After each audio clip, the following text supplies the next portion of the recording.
गालिब के दादा मिर्जा कोकेन बाग खान समरकंद, जो कि आज के उज़्बेकिस्तान का इलाका है, वहाँ से भारत आए। गालिब के पिता मिर्जा दोस्तों, इन सारी चीज़ों के बावजूद भी गालिब की हाज़िर-जवाबी एक मिसाल थी।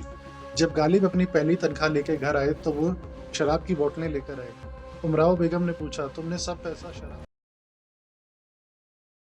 इसका एक मज़ेदार किस्सा तब मिलता है जब 2 अप्रैल 1852 में दिल्ली के लाल किला में मिर्जा जवान बख्त की शादी थी। शाही रिवाज के मुताबिक दूल्हे के सिर पर सेहरा यानी शादी का गीत बांधने की रस्म होती है। आदर के साथ ये जिम्मा हमेशा ज़ौक का था, लेकिन वो बीमार थे। फिर फरमान हुआ कि गालिब से सेहरा लिखवाओ। गालिब ने मौका पाया और उसी समय तंज में ये शेर मार दिया, जिनको दावा हो सुखन का ये सुना दो उनको, देखो इस तरह से कहते हैं सुखनवर सहरा। पर 1854 में जॉब की मृत्यु के बाद गालिब को दरबार का मुख्य कवि और बादशाह ने अपना उस्ताद भी बनाया।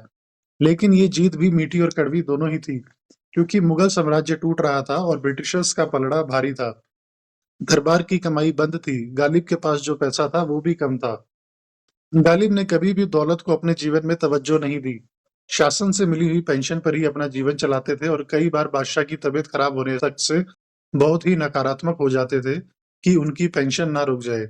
उनकी घबराहट का एक कारण ये भी था कि गालिब जानते थे कि पश्चिम की दुनिया विज्ञान के इस्तेमाल से कितनी आगे बढ़ रही है, और ये उन्होंने खुद 1827 में सैयद अहमद खान, जिन्होंने आगे चलकर अलीगढ़ मुस्लिम यूनिवर्सिटी की स्थापना भी की थी, उनके साथ कलकत्ता की एक प्रदर्शनी में देखा था। वो कहते थे कि बादशाहों को अंग्रेजी साहबों को देख के सीखना चाहिए। गालिब गजल की दुनिया में सबसे बड़ा नाम बनने का कारण यह भी था कि गालिब से पहले गजल सिर्फ प्यार और मोहब्बत के बारे में होती थी। गालिब ने ये पूरी चीज बदल दी।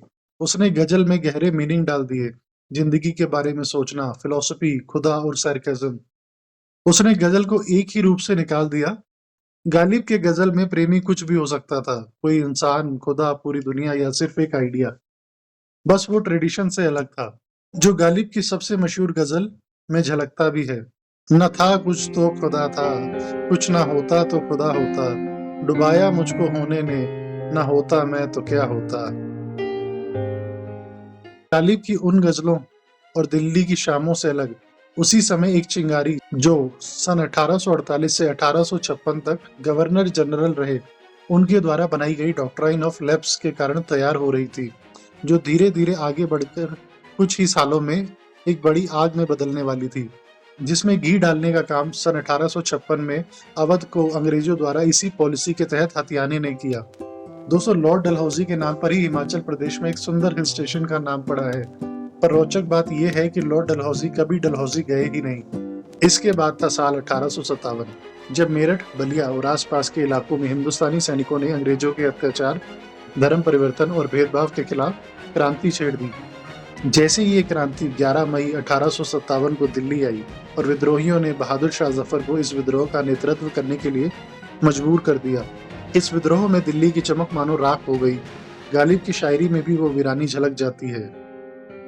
कोई वीरानी सी वीरानी है, दशत को देख के घर याद आया। अंग्रेजों के हर ठिकानों को खदेड़ा गया और सारे टावर्स को भी तबाह कर दिया गया।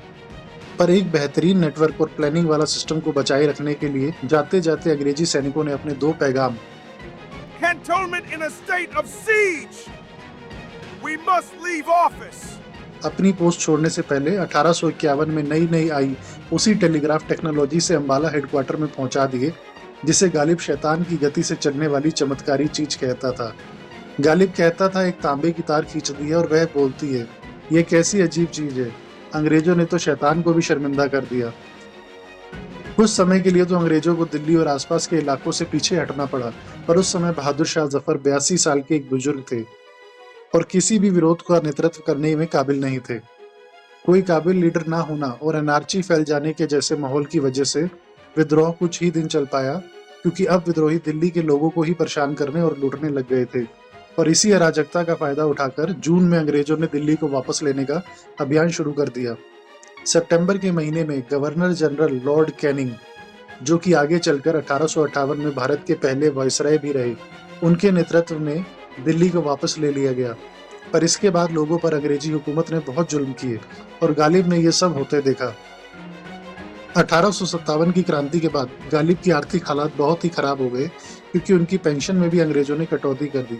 गालिब के कई खत जो कि आज भी म्यूजियम आर्काइव्स में मिलते हैं वो बताते हैं कि 1857 के बाद दिल्ली के हालात किस कदर तक खराब हो गए थे। अपने आखिरी सालों में गालिब कर्जे में डूबे रहे और उनकी सेहत भी काफी खराब रही। गालिब ने कई पत्र रानी विक्टोरिया को भी लिखे पर उनका कोई जवाब नहीं आया। अपनी दास्तान बाय में गालिब ने लिखा कि है मौजान एक अल्ज़म खूं काश यही हो, आता है अभी देखिए क्या क्या मेरे आगे। और आखिरकार इन्हीं तंग हालातों में सन 1869 में उनकी मृत्यु हो गई। मरने के बाद हजरत निजामुद्दीन औलिया के पास उन्हें कब्र में दफना दिया गया। लेकिन समय के साथ अंग्रेज और भारतीय दोनों उन्हें सम्मानित करते हुए इनके काम को पढ़ने लगे और आलिम ये हुआ कि जिस शायर ने अपने आखिरी साल कर्ज के जीवन में निकाले वो हिंदुस्तान ही नहीं शायद संसार में अभी तक के सबसे बड़े शायरों में गिना गया। आज उनकी बल्ली मरान की हवेली एक म्यूजियम है जहां उनकी कई यादें बसी हैं। तो दोस्तों इसी के साथ गालिब के जीवन का ये सफर यहीं से खत्म होता है। ये थी मिर्जा गालिब की दास्तां, एक शायर, एक दौर और एक शहर की कहानी। अगली बार मिलेंगे इतिहास की किसी और गली में एडियो वन्या के साथ। ये ना थी हमारी किस्मत की विसल यार होता, अगर और जीते रहते यही इंतजार होता। तो दोस्तों अगर वीडियो अच्छा लगा हो तो चैनल को सब्सक्राइब करें, वीडियो को लाइक करें, वीडियो को शेयर जरूर करें और कमेंट करके अपना फेवरेट पार्ट जरूर बताएं।